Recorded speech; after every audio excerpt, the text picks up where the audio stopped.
Okay, good afternoon, everybody. We are going to start our seminar today. Thank you so much for coming today. I just wanted to confirm with the people on Zoom that you are listening. Okay, just to be sure.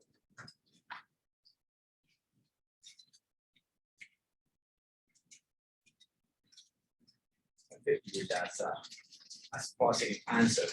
I am Alejandro Delgado, a member of the Mining Department Seminar Committee. This committee organizes the seminar series addressing students, faculty, and interested in on a variety of mining-related topics. Today, we are on hybrid mode, so I would like to request people on Zoom to keep their microphones muted during the presentation and just to mute them to ask questions during our Q&A session to help everything to run as smooth as possible. Just as a reminder to everyone, we'll be recording this session, so you will be able to view it on the department YouTube channel. About our speaker today, Erin is a superintendent of Kiewit Underground District.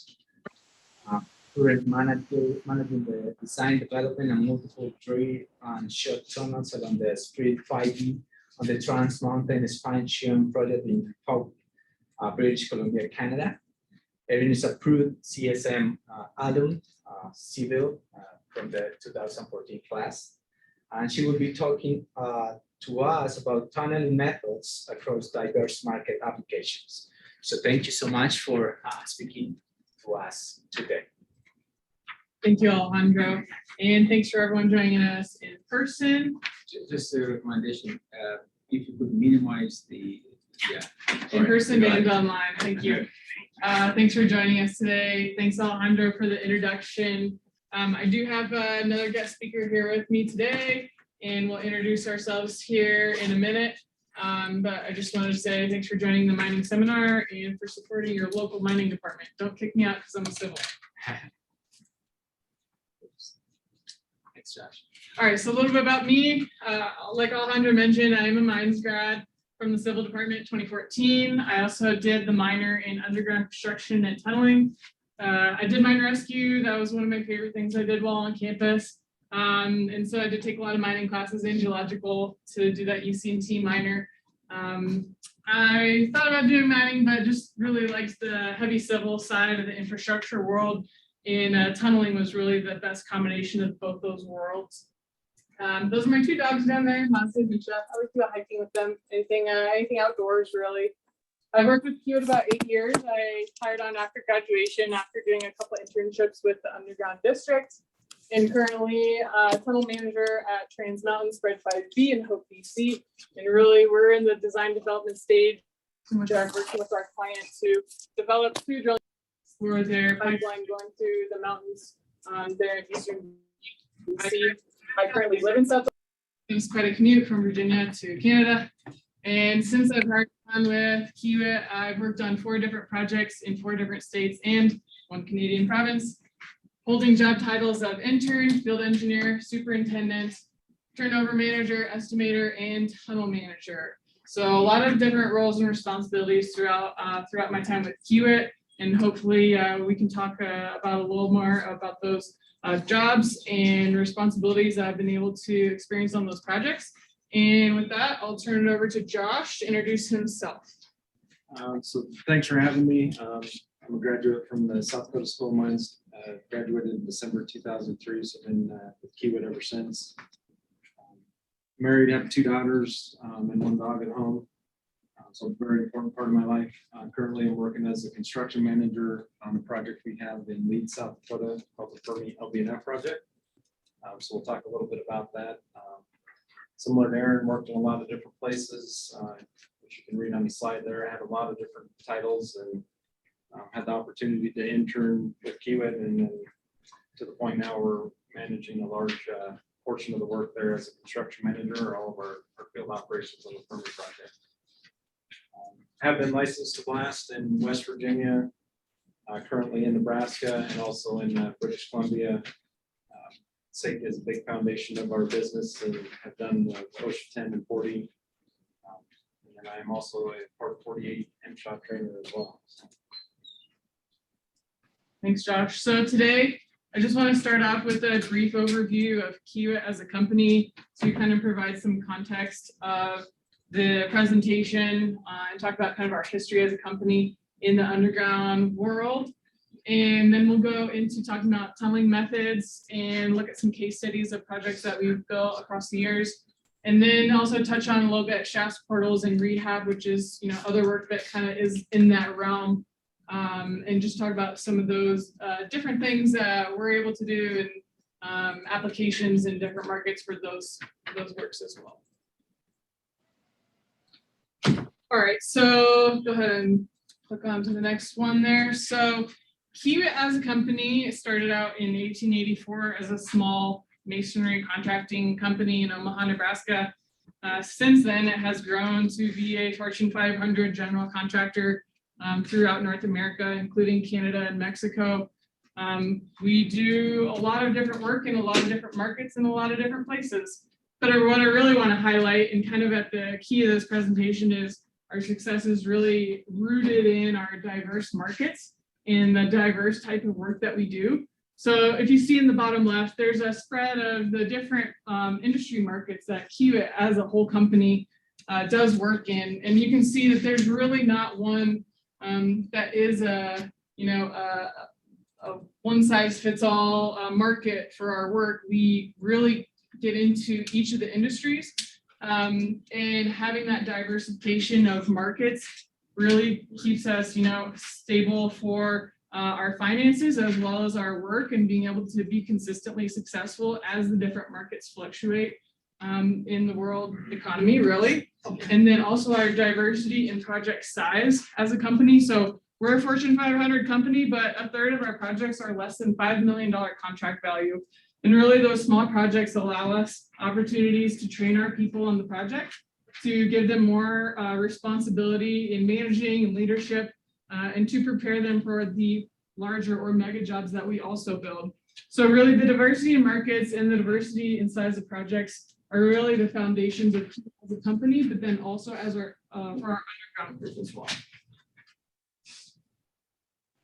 So a lot of the same information here, but I just kind of wanted to highlight, right? So $12.5 billion of revenue in 2020. And then we saw the spread of the different markets across that, right? So that's a lot of change that's going into a lot of different buckets there. And what that allows for, that strong foundation also allows us to branch out and get into new markets, new technologies, because we have that strong foundation in the core markets.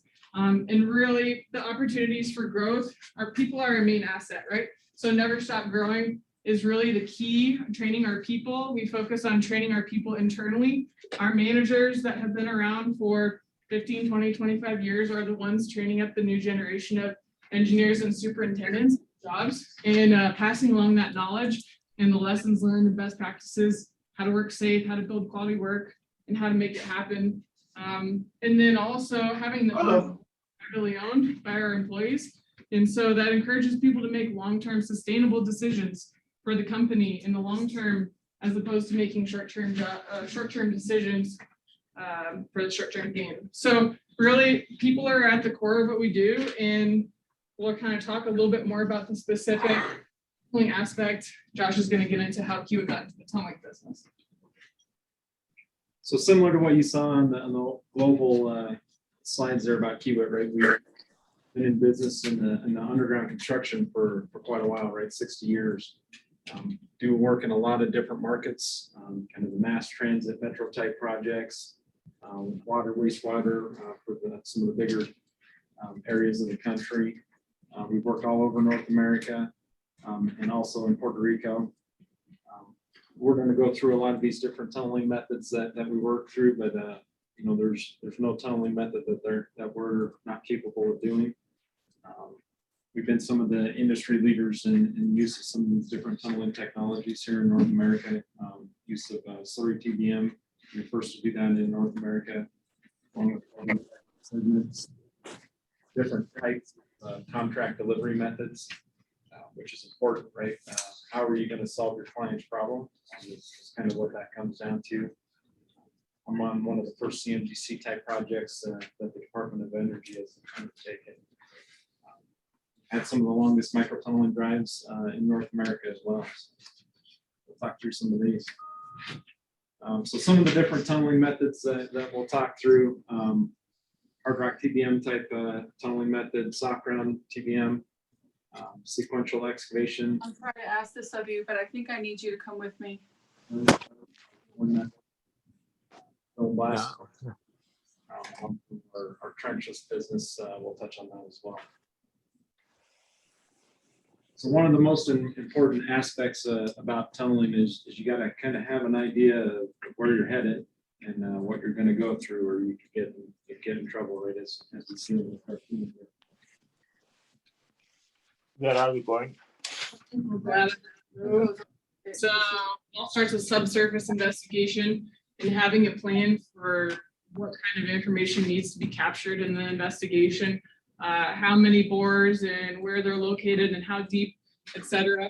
And then all that information is gathered together in the geotechnical data report, a collection of the facts from the investigation, right? And then the geotechnical baseline report is really the tool used to draw the line in the sand with the geotechnical data report, is an interpretation of the report to say, here's where we're clearly defining what the expected ground conditions are. And if there's anything different than that, then we have a clear process to address that as we come across that. But in our underground tunneling projects, this is one of the key, I guess, components of having a successful project is having defined geotechnical baseline report and being able to allocate risk in a way that makes sense to the client and the engineer and the contractor. And that's also a key, right, to helping determine and coming to a decision on what type of excavation method is needed or preferred for the ground conditions, the environment, groundwater, any of those sorts of things. It all comes back to the GBR. All right, so now we're gonna get into actual tunneling methods and talk about those 5 buckets that Josh mentioned. We're gonna kick it off with TBMs. They're big, they're sexy, they're mechanical machines that move a lot of earth. Tunnel boring machines, you guys have probably all seen pictures, maybe a model, maybe even seen one on a project. These are kind of the new and improved, machine that can improve production rates, handle complex geology, work in urban environments. They can kind of handle a little bit of everything, but it does come with a couple factors in cost and time to set them up. Typically, these can be custom built for a project. So that does go into the cost and time planning ahead for the construction project. And I'll talk about some of those different type of TBMs here in a minute. But really, the idea of a TBM is the ability to have a directional tunnel at the end of the project. And a lot of the times it will have a finish lining in it already. So kind of an all-in-one solution that works for some applications. Some of the pros, we're going to talk about hard rock TBMs first. These are typically faster than a drill and shoot tunnel, which is kind of the alternative for this type of ground. Also, potentially cheaper setup. I would say the faster and cheaper also does depend on how long the tunnel is. The longer the TBM, is usually going to be more beneficial and more efficient.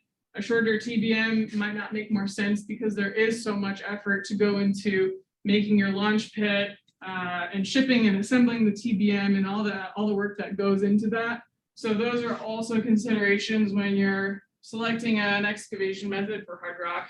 It is very adaptable to urban environments, right? Where you have a limited footprint, you're working in the middle of New York City, and have some of those constraints that go with the urban environments, right? Whether it's vibration or noise that would typically come from a drill and shoot operation, those are minimized with the TBM, and then you can be a little more efficient with your space as well. Some of the cons, you typically have deeper shafts, right, to get into the bedrock. They're not typically suited for water. We will talk about an exception to that, but pre-excavation grouting is sometimes required to mitigate that risk. And different machines have different, lining systems. So we'll hit on that in a minute too. But some of our hard rock TBMs, you typically would go in behind the TBM pass to install additional ground support or a final lining. And then TBM delivery, this kind of falls into all TBMs, right? If it is a custom built machine, especially, you've got to work with the manufacturer to come up with a design that meets your requirements, fabricate it, factory test, disassemble, ship, reassemble at site. There are a lot of factors that go into that, especially in today's logistics and supply chain world. So we'll talk about a couple different of the machines that are designed for rock. The first one on the left you see is a shielded machine. So in that machine, we got limited or no exposure to the ground. So it's typically lining behind itself with a segment type liner. That liner is what it's using to push forward versus the next machine there on the right is the main beam gripper type machine. It's pushing or bearing itself against the rock and then thrusting forward that way. With the shielded machine, you're typically getting rid of the excavated material with train cars or a conveyor. And again, that could be done with the segments, or typically done with segments, or you can do it with cast and place liner behind it. On the main beam type machine, you're really open to the rock behind the machine. So it's using the rock to push forward, like I said. Clients will put a cast and place liner in behind it, depending on the geology and the final use of it. Some CSO tunnels or combined sewer overflow tunnels as an example. The rock is good enough to where they don't always have to line behind the machine for the final product. Sometimes they do. So with that right there, you do have to support the ground as you're going. That's typically done with like rock bolts, welded wire mesh, could be steel sets and lagging, depending on the circumstances there. So the next one would be a non-continuous pressurized machine. So that really operates in open mode only, and it's set up to close off the environment to water. So this would be a machine that we'll look at in a case study here coming up, like what we used at our project in New York City. That is lined right behind the tunnel boring machine with the segmental lining, so precast lining. With all of the hard rock machines, you can see in the pictures, there's a disc cutter arrangement where as that pushes forward, that disc cutter is pushing on the rock face itself and then ends up breaking the rock that way. So then on the flip side, we've got soft ground TBMs. Some of the pros with the soft ground, which are obviously required for the different types of geology. But because of that, you can typically have shallower shafts because you don't have to go all the way down to bedrock. Josh mentioned the segmental liners that can come in behind. So most of these machines will do the single pass where the machine itself will install the concrete segments with the segment erector. And soft ground machines really are kind of the do-it-all machine for whether you have mixed phase or different geologies across an alignment. And again, we'll hit on the specifics of the types of machines here in a minute, but that's really where these machines shine. But that does mean complex mechanical, electrical, hydraulic systems to support that machine. Handling, whether it's in the cutter, scraper wear in the front, really just flexing, expensive plant machines. And then the intervention. So I mentioned the rock cutters on the hard rock cutter heads. Here in this next picture, you can see the one on the left has got the scrapers on it. Really what you're dealing with is soft ground machines and depending on the type of machine that you get high risk operations. These things need to go into account when you're considering use a TBM in this. So the first type of machine, EPB, or pressure balance, really you can see there got that head. And what that does is it uses air pressure and the material that is cutting through to really balance with the atmospheric pressure of the ground around it. and kind of manage the excavation pace with the pressure of the ground around it. Slurry machines, you can see there's a lot more opening space around the cutter head. The bentonite slurry is used to mix with that and use that to maintain the pressure of the face for that type of machine. And obviously a lot more piping and pumps to transport that slurry, and then you have a different type of texture of muck with that type of material. And then digger shields, on the right. This is a pretty, unique one in the sense that it's not used very often. But if you have ideal ground conditions, soft ground conditions with no water, you can have the open to face shield there with the mechanical arm that's really moving material. And that could be used with pipe jacking or liner plate or other types of lining methods. Yeah, that's kind of a very high level comparison of the different soft ground tunneling methods. A lot of overlap, especially between the EPB and the slurry, but your EPB would traditionally be like your silty and more clay material, with your more granular material being hindered by the slurry machine. But again, there is a lot of overlap with those machines and a lot of factors that can go into which one is chosen by the client and the engineer and the contractor for situation. Real quick, we can slide this.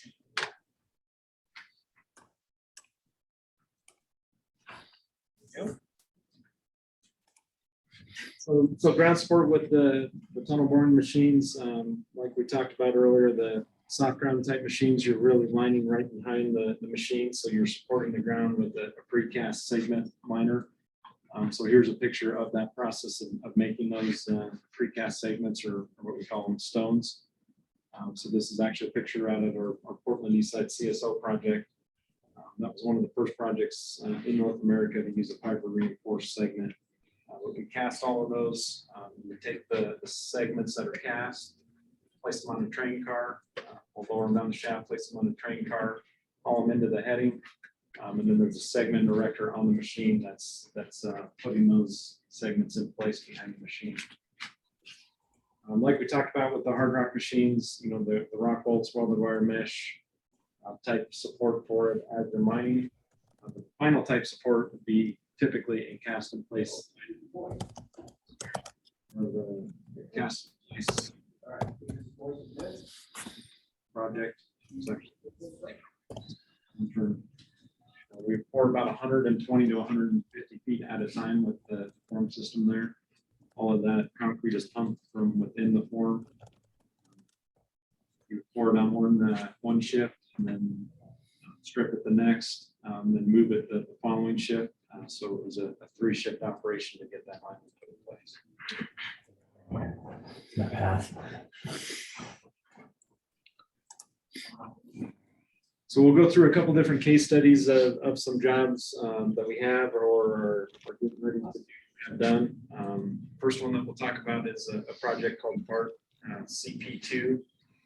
So this is for what they call the Valley Transit Authority, which really is part of the system of mass transit that goes between San Francisco and San Jose. This project is what they call a progressive design build type project. So they're working on the design, and then once they get parts and pieces of that finalized, they'll start elements of work, and then they do it in a phased approach that way. So TBD on the price of the project overall. It will be in the billions of dollars for sure. So a very large, complicated project. There's about 5 miles of, we'll end up doing 43-foot inside diameter finish earth pressure balance machine. 3 underground stations on this project, 2 cut and cover, portal excavations, 10 large SEM hats to get put in place. There's a bunch of track work, some mechanical, electrical work. It's a pretty neat project, pretty long-term project, right? You can see an expected completion date of mid-2029 on this one. So this is an example picture of what that TBM. This is a picture of a TBM similar size in Italy, EPBM machine. The TBM will weigh about 3,300 tons. We'll excavate an outside diameter of about a 48-foot tunnel when it's excavating. Will generate 1.7 million bank cubic yards of material. So each time it pushes forward, one push at a time, it's excavating 466 yards at a time. So after you excavate and push forward, you erect a ring behind the machine. That's 10 pieces to do that. Each of those rings is 122 tons. It takes about 5 to 6 train car loads to get that in tunnel face to make that work. So after you put that segment in, you can't put the segment to the exact diameter that you excavate. So there's a little bit of a gap there. I fill that gap with annular grout. Each one of those pushes, it's about 20 grout goes in place. So BART is kind of the urban transportation rail project out in California, right? Massive with stacked and parallel tracks. So then, like a converse example, TBM project, we have Rondout West Branch Bypass in upstate New York. So this is a project for New York Department of Environmental Protection. It's a part of a project to really create a new bypass for an existing mainline water supply serving New York City, one of 3.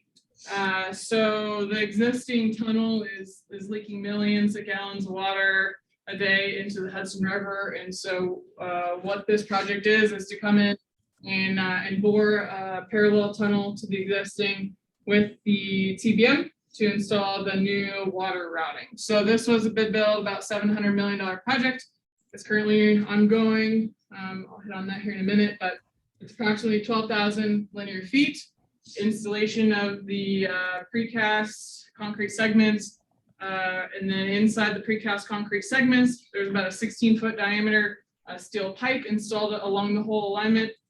And then inside the steel pipe was a cast-in-place concrete liner. So again, this is for water purposes, ideally for long design life for the client, right? Serving water to New York City, if they want this tunnel to last a long time. So that's kind of the purpose between the 3 different types of liners used behind this machine. So it's a 21.7 foot diameter Robbins shielded Tbm. So this was the one Josh had a picture of before with the non-continuous pressurized machine. And the reason we needed to go with that type of machine, we were in rock, but also we were crossing under the Hudson River, and there was very high water inflow and water pressure expected. So our machine that we bored this tunnel with was designed to withstand 30 bar of water pressure and 2,500 gallons per minute of water inflow. They did that by having a sealing system at the main bearing. I think 2 dewatering systems in the event of a major inflow to be able to pump that water out. And then multiple drilling and grouting systems built into the Tbm to be able to mitigate that water. And really the idea was to be able to probe ahead and find water and know when it's coming, and then be able to mitigate it as we came across it. So that was pretty major inflows that machine was designed for. So a pretty cool, one-of-a-kind machine, hard rock machine for that tunnel. Really the next step now, that tunnel boring machine portion is done.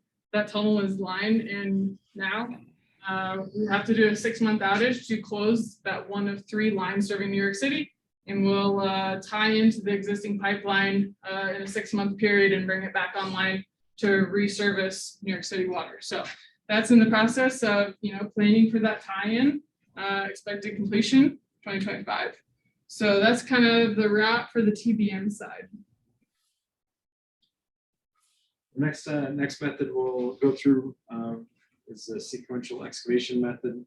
So really in this method, the shape that you choose to excavate, you're utilizing that shape to help support the ground by the shape you do it. So this can be done in some very complicated geologic environments. And it happens in a sequence like you see both in the picture and the diagram there on the left. By excavating in that shape, you allow the ground to be supported and be able to get parts and pieces of it excavated. It's a very complicated excavation method to do. So pros of that, right? Like I just said, it can handle some pretty complicated geology.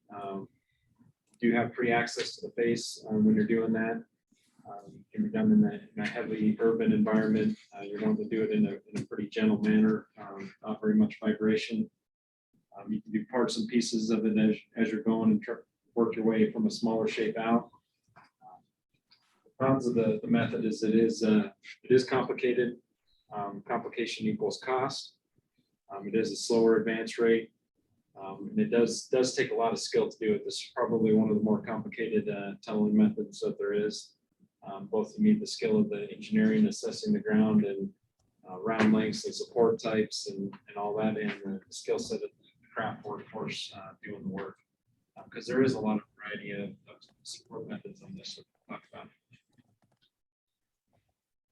So I'm not going to talk about every picture on this slide, but the idea is that in sequential excavation, you might need a lot of different types of tools. Each project is unique, and then each portion of the project is unique depending on what part of the sequence you're in the sequential excavation. So whether it's just an attachment on an excavator boom or like a full road header setup like there in the bottom right, there are a lot of different tools to achieve the sequential excavation. That's why I just call it the kitchen sink. And along with that, right, a lot of different types of ground support. And some of those are even more of our unconventional ground support, like ground freezing and other ground improvement exercises that can be done beforehand to improve the ground before we go in to start exposing that open face.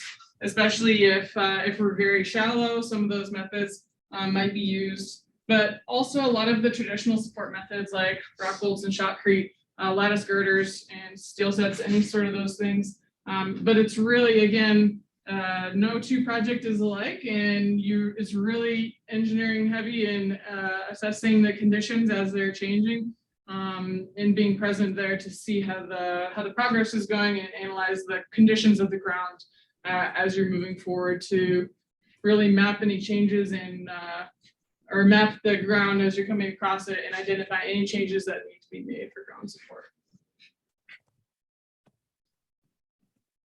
So this is a case study of that. This is in New York City, so they call it the Northern Boulevard Crossing CQ 439 project.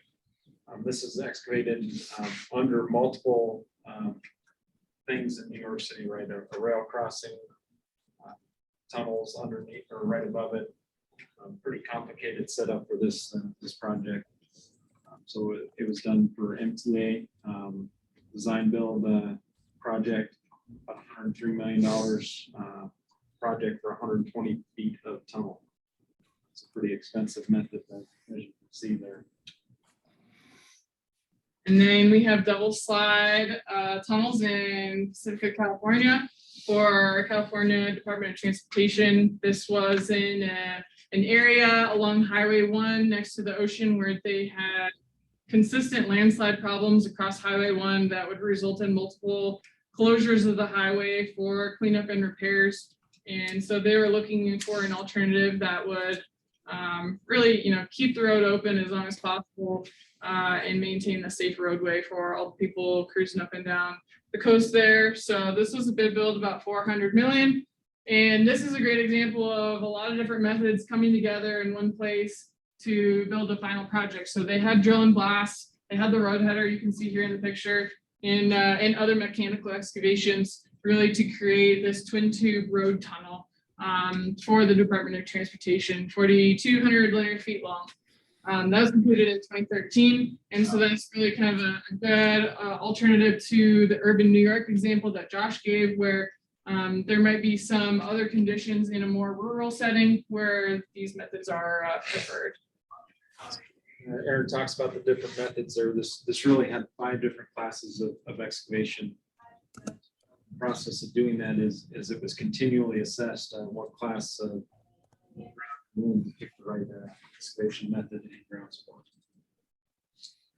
All right, drill and blast. This one's fun, right? So this is your traditional drill and shoot operations, well known to the mining industry, right?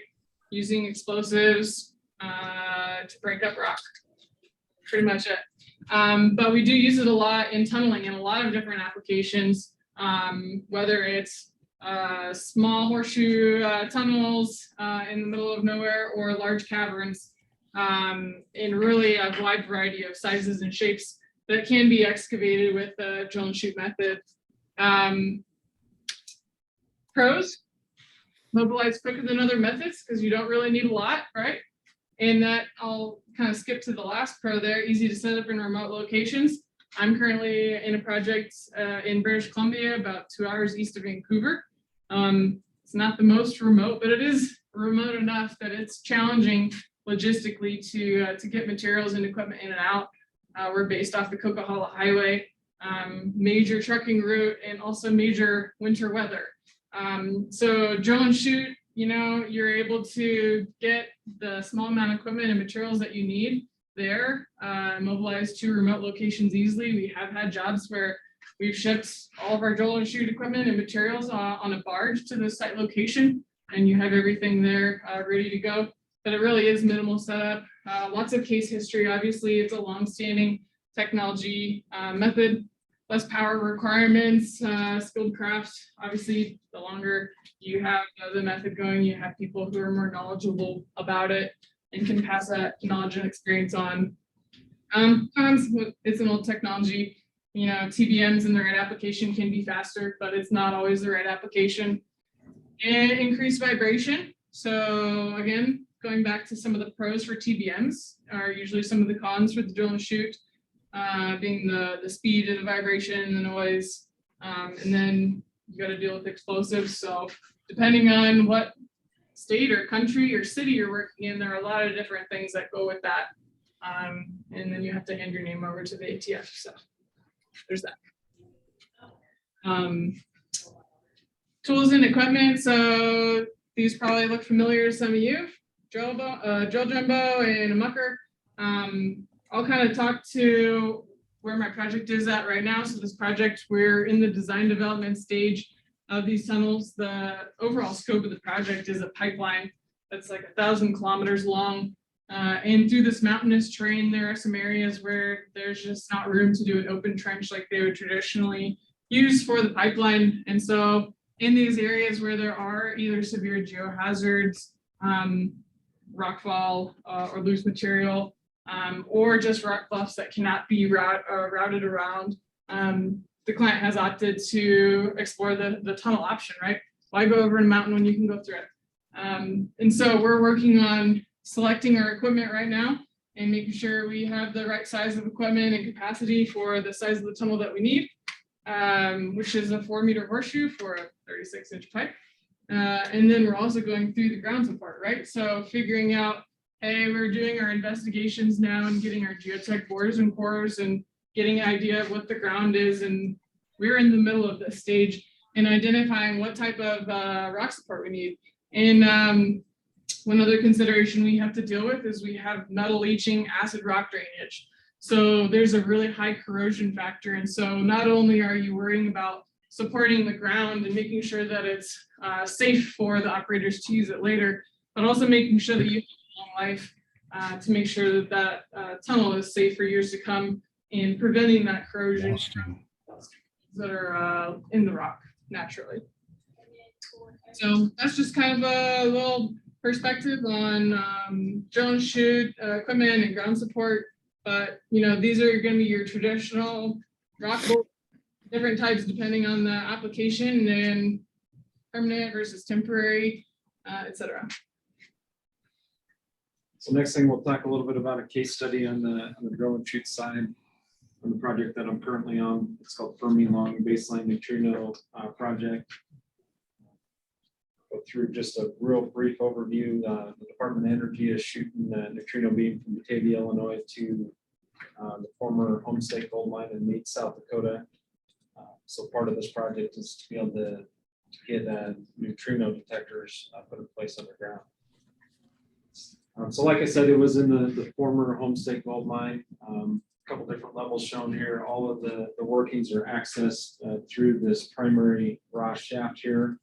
The main level that we're working on is what they call the 4850 level, or 4,850 feet underground. It's a pretty neat project. And then this stuff in the gray is some new excavation that happens, and these large caverns are put in place with these detectors to detect the nutrient. So we'll go through pretty quick on some of the drill and shoot excavation that we did there. Part of the challenge when we first started out is there was no rocking system in place to be able to get everything up to the top. Part of what we did with our client was understanding the schedule and how we can improve the schedule. Doing these large caverns is getting ventilation put in place early. So we excavated what we call a pilot tunnel to get to the bottom of the 1,250 foot grades. Did that with the traditional drill jumbos and muckers like Erin talked about. But one of the unique things about this project is it was really in an active science facility. So we had to put these large blast doors in place. There was 5 blast doors. The larger one is a 9x9 blast door. We had to get that down a shaft that was 350 feet deep and had about a 5x12 window to fit this thing in. All right, I'm gonna hit really briefly on trenchless stuff because this is also kind of part of our world, just at a smaller scale. Right, so trenchless is basically tunneling at small diameters. It could include all the things you see on the screen, but we're kind of adjusting our team to be more familiar with these methods to be able to self-perform some of this work. That bottom project is actually from my current project up in BC, where they're doing a pipeline, and they do have some down the hole hammer trenchless crossings there. Hopefully later I'll have some pictures of the tunnels. But micro tunneling is basically a micro scale TBM, as the name would imply. Typically you'd have the precast pipe rings, pipe jacks behind the micro tunnel machine. And then really there's not really anything different other than you need a smaller shaft and smaller space, smaller equipment, depending on the type of ground that you're going through. Can be remotely operated if needed, and you'll have your slurry sediment settlement system up top as well. And then horizontal directional drilling, this is going to be your casing size, crossings, directional drilled underneath, typically like a river, a road, a rail, some type of crossing that can't be open trenched as well. So that's just kind of another small slice of the tunneling world, but just a little bit unique where some of those applications might be needed. All right, so shaft portals and rehab, we'll kind of skim through these pretty quick. I know we're short on time, but we just wanted to highlight some of the other keys that go into the tunnel excavation. So obviously, anytime you do a horizontal tunnel, you got to enter that. That's either done through a shaft or a portal. So here's an example of the portal, which you're driving the tunnel into or starting out right into there. Different methods to support that, right? The soil nail, shotcrete, pipe canopies, soldier piles, and lay. That ground freezing method of supporting the ground that we talked about also on the project. And then there's also the rehab remediation side of it too, right? So existing tunnels or underground infrastructure sometimes need to be upgraded or refreshed for new uses, et cetera. Josh was talking about a really big scale, like reusing the old gold mine for the physics experiment, right? But also on smaller scale, whether it's, we did this job on the right that was out at Rio Tinto in Salt Lake City, right? They had an old tunnel that they want rehabbed for future use, to mechanical and electrical system upgrades. The top middle picture there is our project in Coquitlam for gate replacement of an underground hydroelectric facility, pipe underground, and really self-engineered custom solutions is kind of where we shine at, hey, like Josh was talking about at Fermi, we don't quite know what the answer is, but let's figure out how we can come up with a custom solution for this problem. And one of those highlights is the Rocky Mountain cable installation I worked on in Chattanooga, Tennessee for your TVA. And this was a small project we did in their access shaft, 1,100 vertical feet. And it involved doing remediation and additional ground support in the shaft. The shaft already had an elevator and a spiral staircase. So as you can see, there's very limited space in between the stairs and the shaft wall. So tough access, complex type of work, and being able to get utilities to these guys working at the swing stage to scale, install rock bolts, thin spray liner, etc. And that was for a pump storage hydroelectric facility. So really just kind of covering all the different markets we saw on the very first slide, right between transportation, power and energy, oil and gas for the pipeline, and mining, where we're working in the home stake miner doing refurbishments. That's really kind of the spread of the diversity of our work. So we'll briefly touch on another unique one that we did at Fermi. So between the 4850 level and the 5,000 foot, there's an ore pass that we ended up refurbishing for the purpose of getting the rock to the surface. So you can see the isometric view there, the kind of bluish colors that make up a little bit of a Y shape here in the screen is ultimately what we're talking about refurbishing. That went down to a skip loading system at the 5,000, which was used to then convey the rock. So we also rehabilitated that. So this is a picture of that system. We designed the system, we're responsible for the design of the system, and then sent that down the shaft 5,000 feet and put it in place. This ore pass refurbishment that we talked about, if you remember that Y-looking isometric picture, we custom built a system for access in and out of that ore pass, and then it also had to be able to access that other leg and be able to deal with the changing geometry as it was going down. From that, we put all of the rock bolts and some areas of mesh in that, then put the final grading on the top of that. So pretty neat project. Then the kind of the traditional rehabbing the mine spaces, right? We did that there. Level that we work. Really, with all that work, the thing I'm most proud about is we did it all safely. We haven't gotten anyone hurt. That's what it's all about is doing the work safely. I know we didn't leave a lot of time for questions, but if anyone has time to stick around and ask questions, we'd love to hear from you and hopefully fill some of those. Yeah, let's check if there are some questions Sure. in the chat.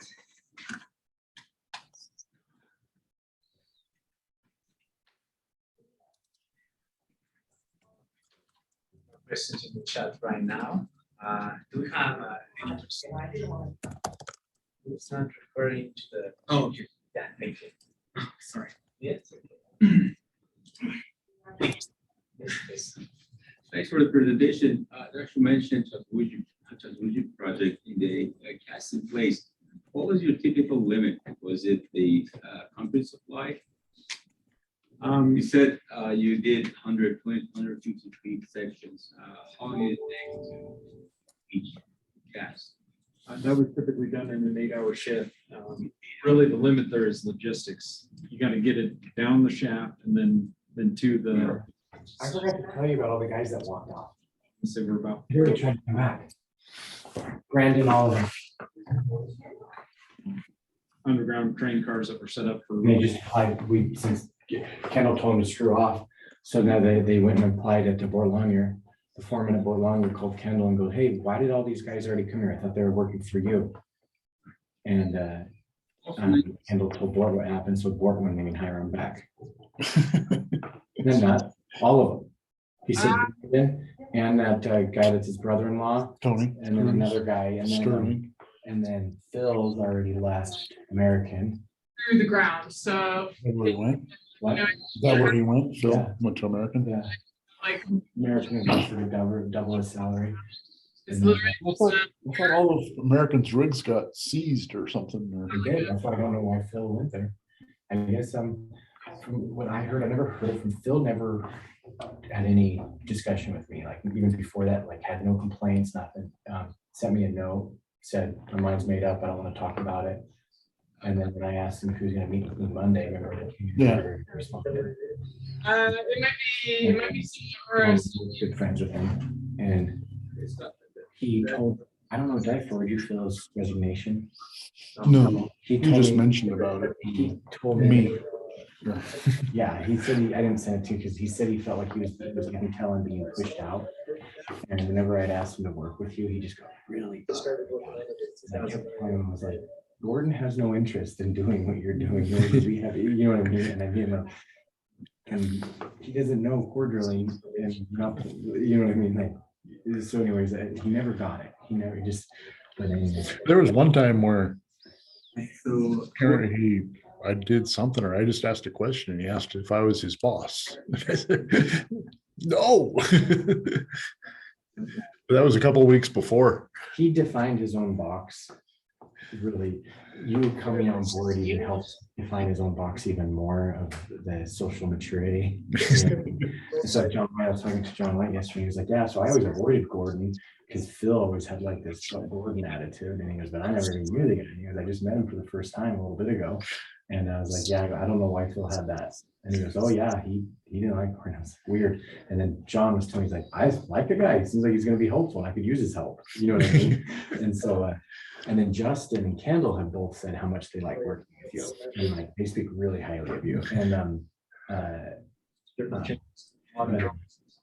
so John White talked to Phil, and Phil said, yeah, I made a big mistake. I shouldn't have left. And then the guy that runs the machine shop at American, Nevada Machine for American, is going off on his own. Yeah, and just the dynamic environment. Phil was just in the office with Steve, the owner of American, had a blow up and is resigning.